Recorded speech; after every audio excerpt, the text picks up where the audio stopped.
Geopolitics and Empire is joined by Brussels-based political analyst Gilbert Doctorow. Welcome to Geopolitics and Empire, Gilbert.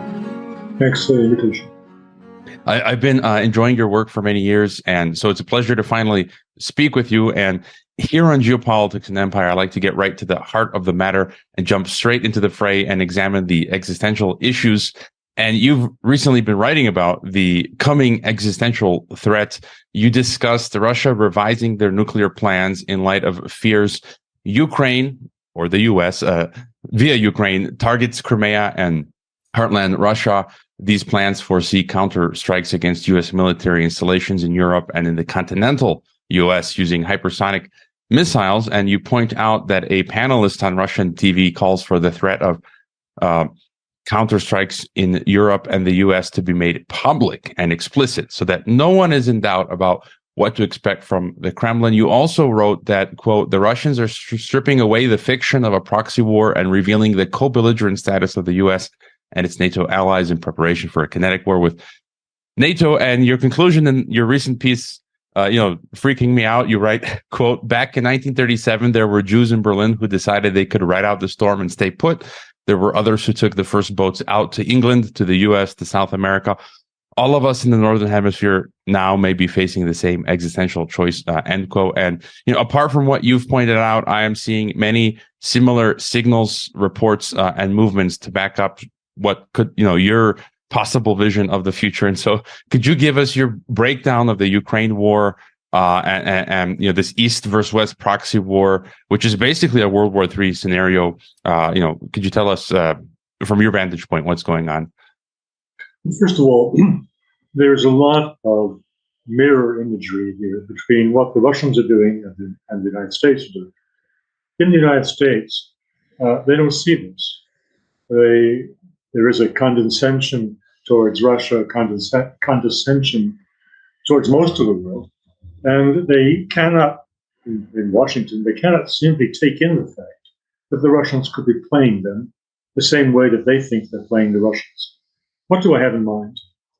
Both sides have been applying what is commonly described as turning up the temperature on the frog in a pot.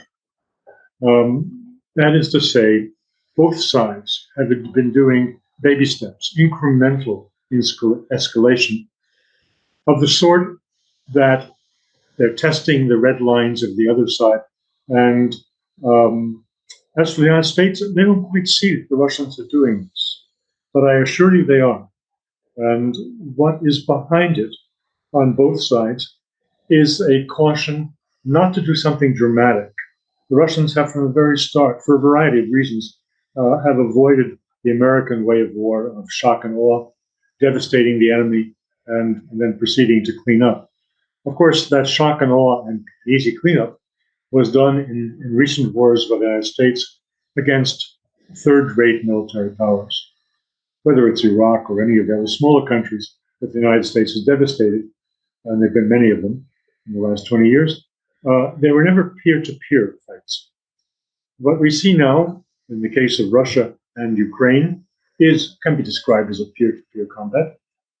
Ukraine, after all, though maybe it's 3 times smaller than Russia, nonetheless, it was packed with weapons and they had built over the last 8 years very competently defense trenches and fortifications on the border at the point of demarcation with the Donbass to ensure that they would be well protected in case the Russians came up to the line and started striking them. So the Ukrainians have what was called the second largest military in Europe, and the United States was very happy to pit them against the Russians or to provoke the Russians into attacking them, very much as the United States hoped and nearly succeeded in destroying the Iranians and the Iraqis some time ago, feeding both sides, in that case with military aid, and letting them slaughter one another. Here, the Russians didn't need any help with munitions and with equipment. They were doing quite well on their own, thank you.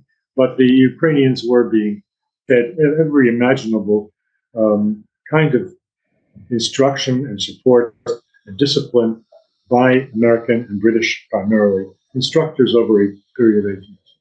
So you had the potential for a very dramatic fight between these two major European countries, egged on by the United States.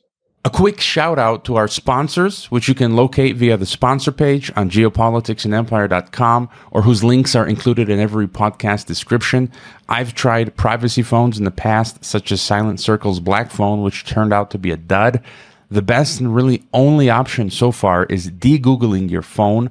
Now, you can do it yourself, but I've never had the time to figure that out and simply got an Above phone. They sell de-Googled phones that come with a suite of software. They also provide support and a monthly Above privacy suite with many features such as a unique phone number, encryption, email, VPN, and so forth.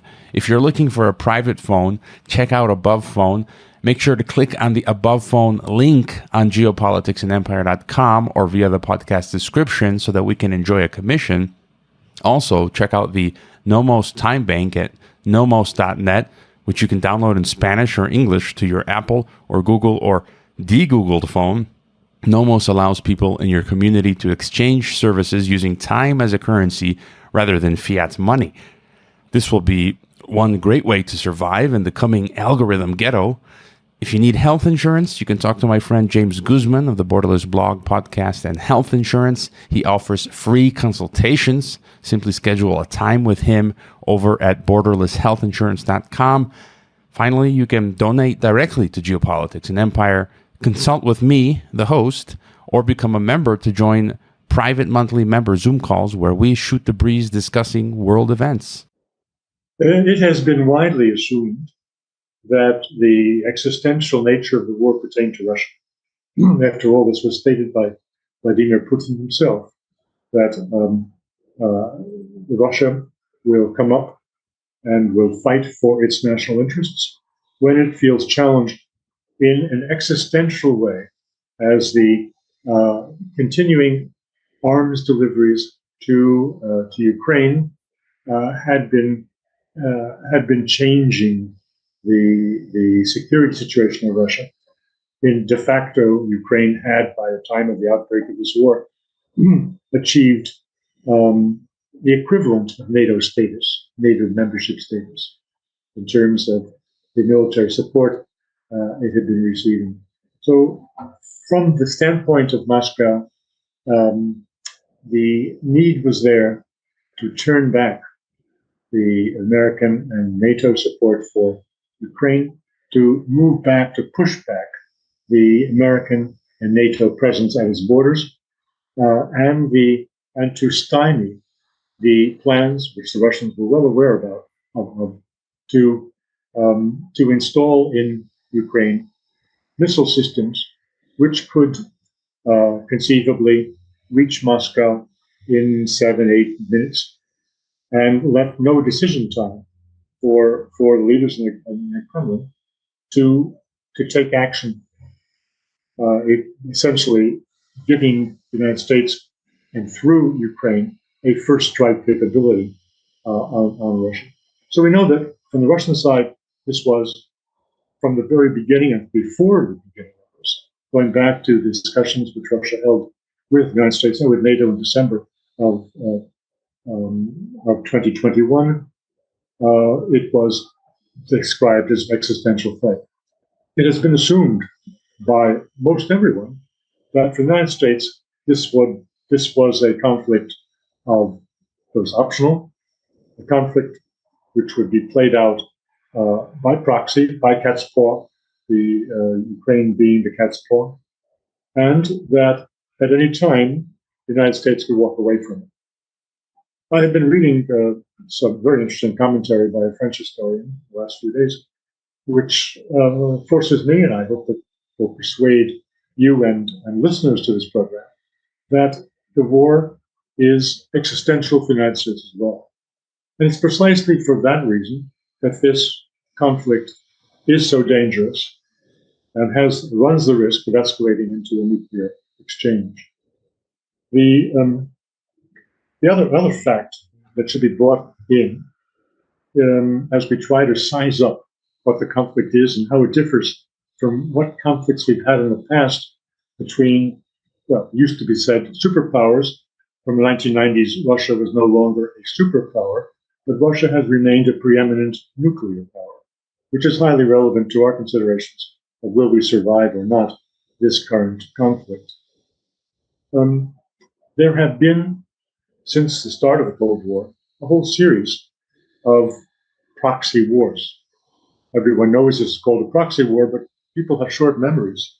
The first proxy war in the Cold War was the Korean War. The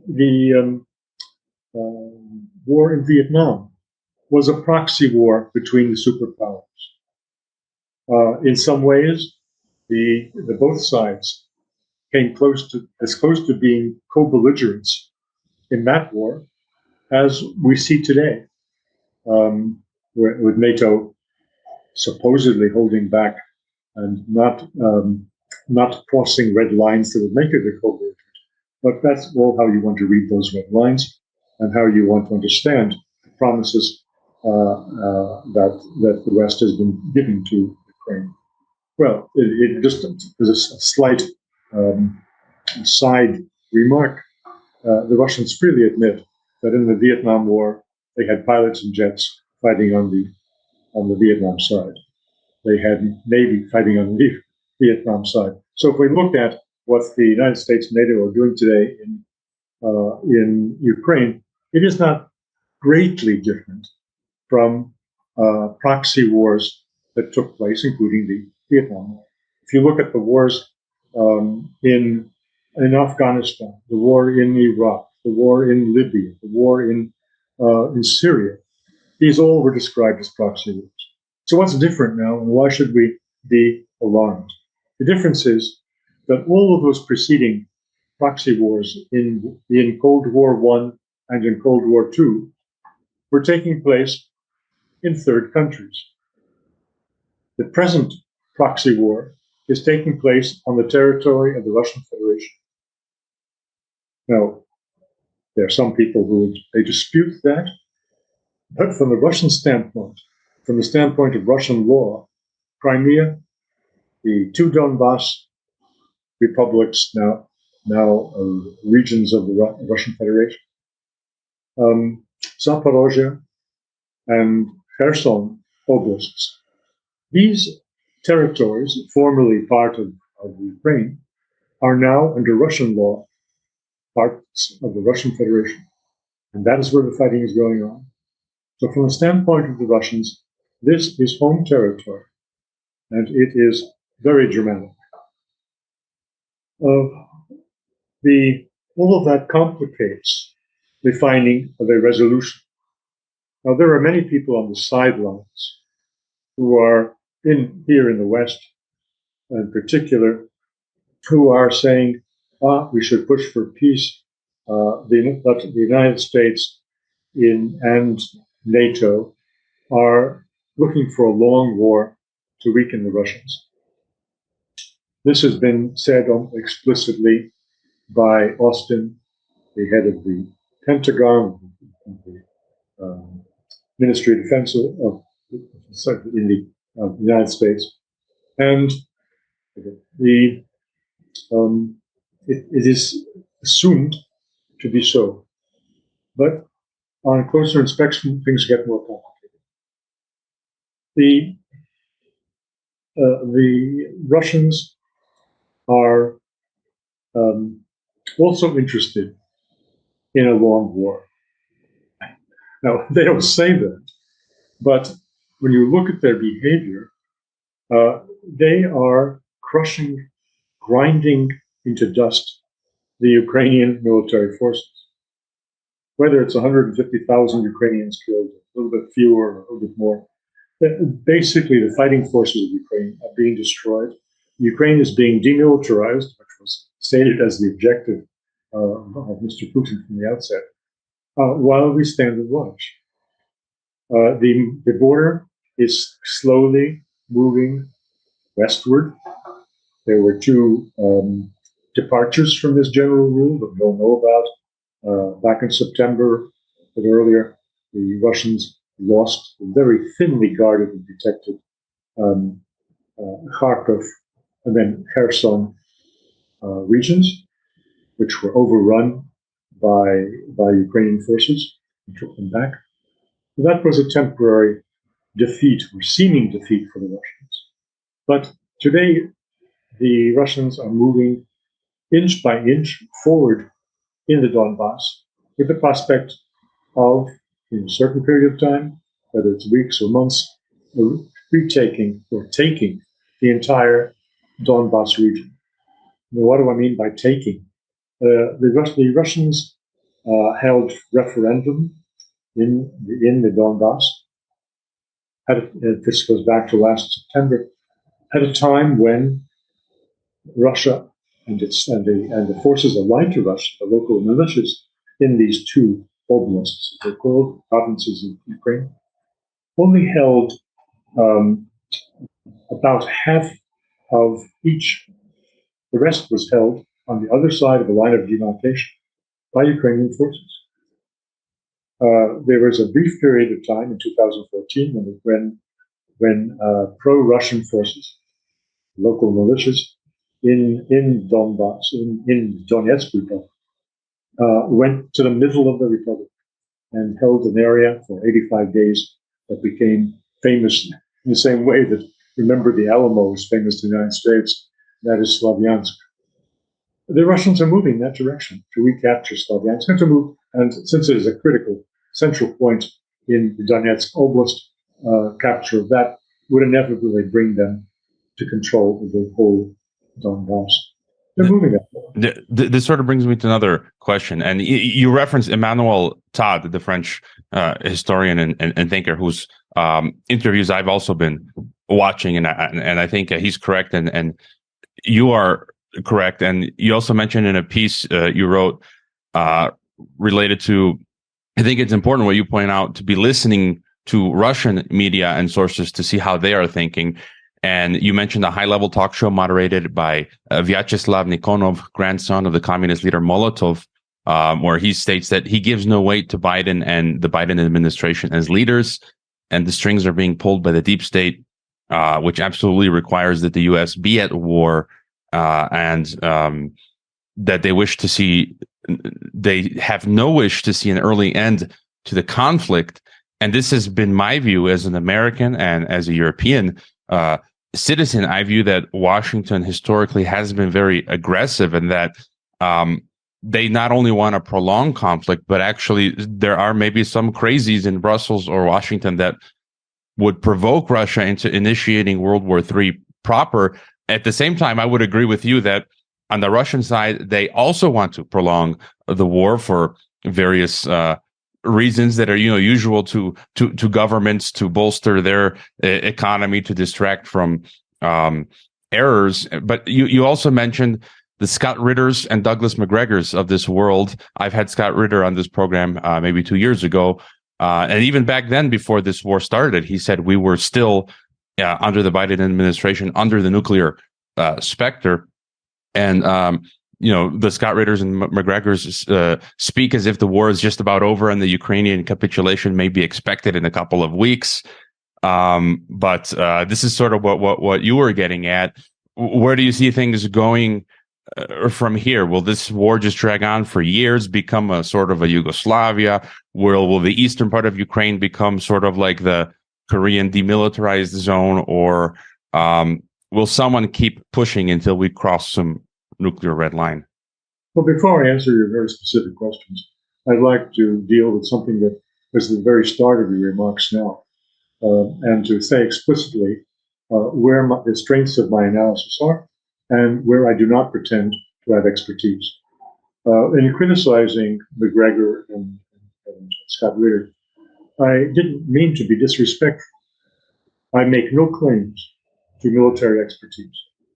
Anyone who is looking for military predictions in my writings is looking in the wrong place. What I bring to the table is something different. I say this because it's very easy to be contemptuous of people who do not have the same expertise that you have, and to claim an a disproportionate weight to what you bring to the table. I find that I try to avoid that, Robbie.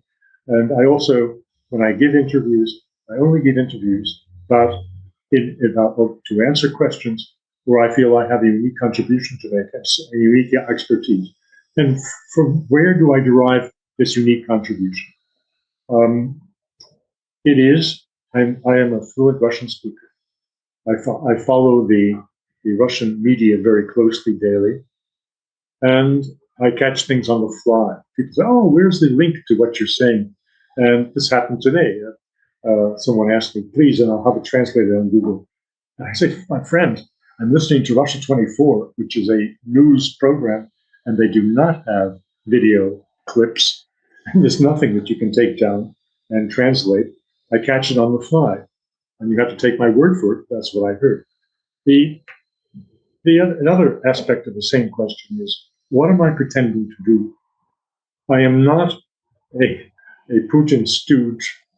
I am not an advocate for Russian positions. I am an interpreter of Russian positions.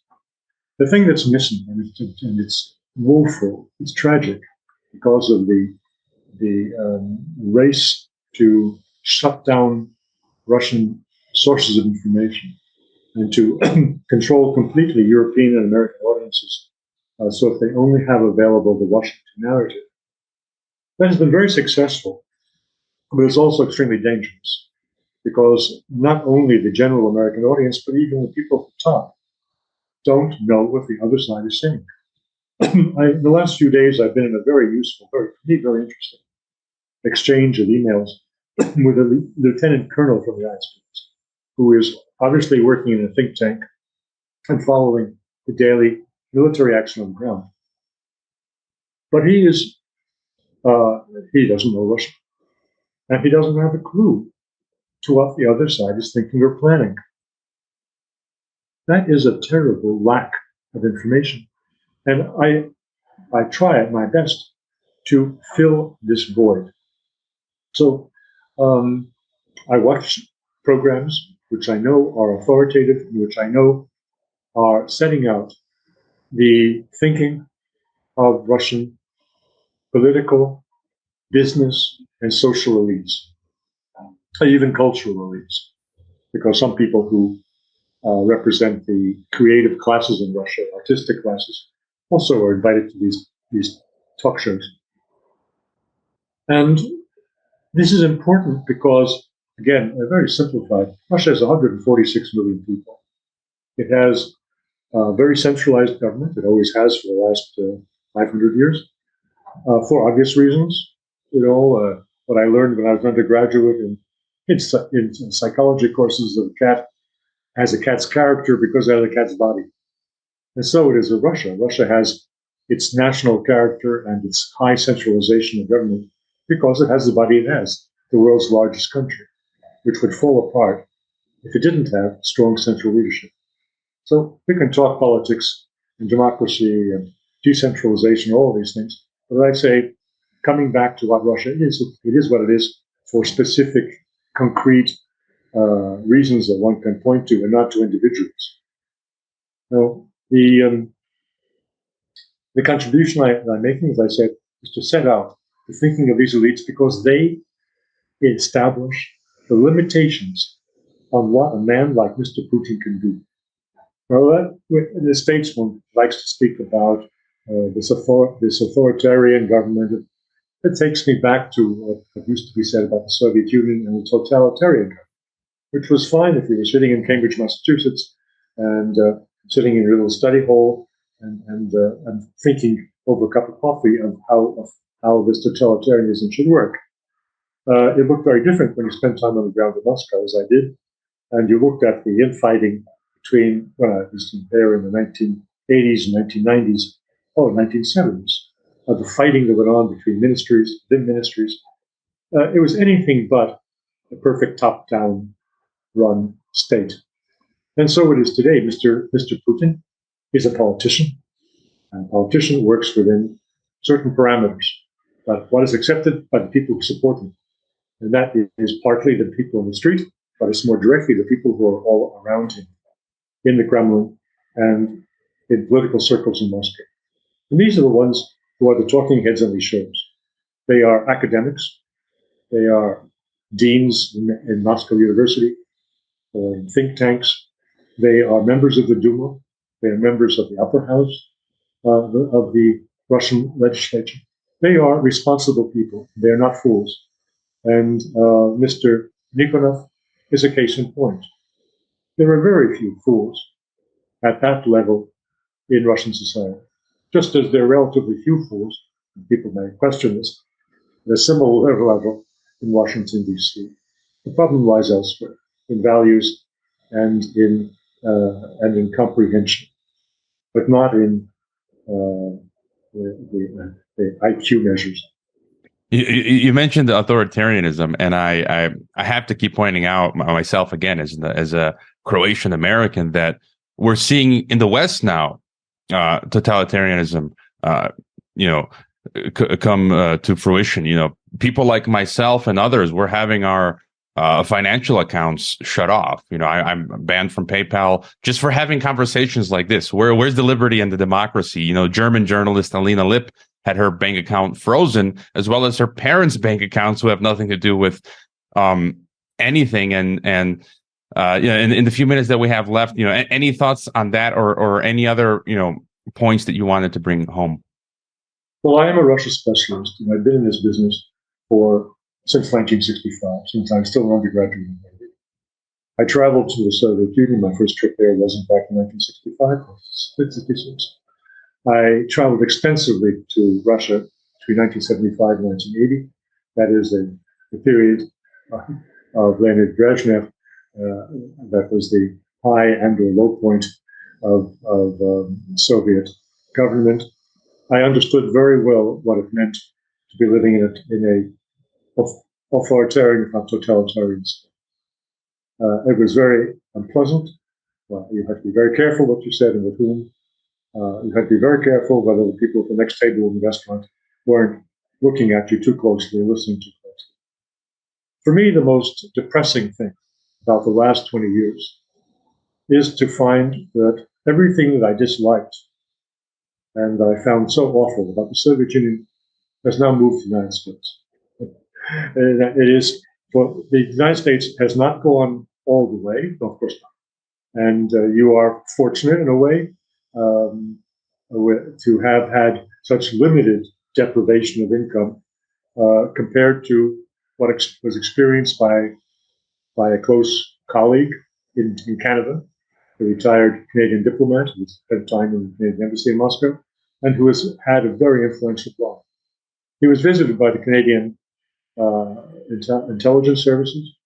They told him that if he kept this up, his pension would be terminated and his life savings would be confiscated. He very wisely threw in the towel. Canada, with all of those Ukrainian Bandera kids, grandkids, is a much more difficult place to find freedom of speech than the United States is. So, in a sense, let us be fair to Uncle Sam. In a period of relative repression, still freedom of speech manages to hold on in the States. It's also true here in Europe, but not in public space, not in newspapers, which follow the dictates of Washington, the State Department, with knee-jerk reaction. That's all very sad. Any final thought for us? Any thoughts what we can do? I think one of the most basic things is continuing this conversation, such that we're having. And so, any final thought for us then? Yes, my hope is, and this was in that very same article that you were alluding to before, in which I explained how very dangerous the situation around us is, and how an escalation to a major war, not necessarily a nuclear war. The article was criticized. People said, there's a nuclear war, and we'll have a nuclear winter, and it doesn't make any difference if you head to the southern hemisphere. Well, of course, that thesis is a thesis and nothing else, a hypothesis. But the more important overriding issue is would it become nuclear? Not necessarily. The Russians have, I think the United States also has, weapon systems that are devastating and are conventional. In the case of Russia, it's their hypersonic missiles. Everybody talks about their evading air defenses. Nobody talks about the physics of those missiles, which are taking the simple rules of physics of mass times velocity. And the impact of those missiles is just short of nil. So it's not necessary to go to a nuclear war in what looks like a total war between the United States and Russia. In that context, it makes sense to look for a bolt hole or escape hatch to a place like Argentina. However, I hope it doesn't come to that. And this audience, which you address, has some chance of preventing it if they get out of their seats and exercise their civil rights. That's all that has to be done.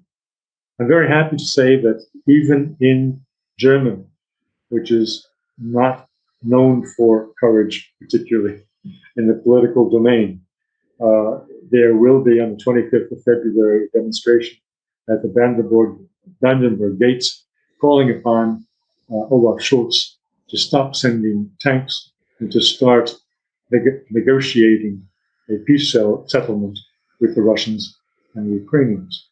That is a left-right combination. That is calling this issued a manifesto for peace. On the left is Die Linke, headed by Safra Wagenknecht, a remarkable parliamentarian, a very good, eloquent speaker, and a heart devoted to peace.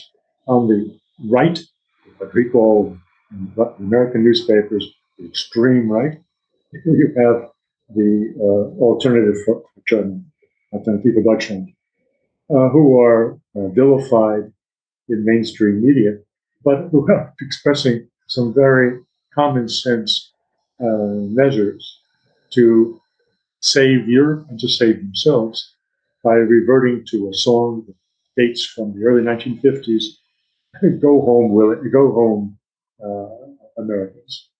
So there is a chance, simply by exercising perfectly legal rights to demonstrate and to express your opinions, to do something to save us all. And I do hope your audience will take that to heart. You're leaving us with some optimism, which is good. And also, I think separately in New York, I don't know if it's already happened or it's happening these days, the Rage Against the War Machine conference events. Ron Paul and many others will be speaking there against what's going on in Ukraine. And everyone be sure to follow Gilbert's blog. Links will be in the description, gilbertdoctorow.com. Thank you for being on Geopolitics and Empire, Gilbert. Well, thanks for having me. I hope you enjoyed this Geopolitics and Empire podcast. The website is geopoliticsandempire.com, and I encourage you to sign up for the free email list that goes out with each podcast and every weekend with a collection of news headlines. The newsletter and website are our last lines of defense. We're being censored and deplatformed. It's nearly impossible to find Geopolitics and Empire on the Google search engine. We've been blacklisted. YouTube frequently takes down our videos with strikes. Facebook restricts our page. Reddit and Twitter take down posts. And after the Associated Press mentioned Geopolitics and Empire in a 2021 article co-written with NATO, our Patreon account was terminated. Vimeo also terminated our Pro account. The best free way to help Geopolitics and Empire is to leave a review on Apple Podcasts or elsewhere and subscribe to all of our media channels. You can find the video broadcast now on 5 platforms: Odyssey, Rockfin, Rumble, BitChute, and Brighteon. You can find the audio broadcast on the podcast ecosystem: SoundCloud, Apple, Spotify, and so on. My current favorite social media channels are Twitter and Telegram, but you can also find us on Gab, MeWe, Minds, Float, VK, Instagram, Facebook, and LinkedIn. Finally, Geopolitics and Empire is in dire need of funding to continue. You can leave a donation, purchase a consultation with the host, or become a member to receive additional benefits. We also produce a weekly broadcast called Dissident Thinker for members and Rockfin subscribers only. We will continue to fight the good fight come hell or high water. Thank you for listening.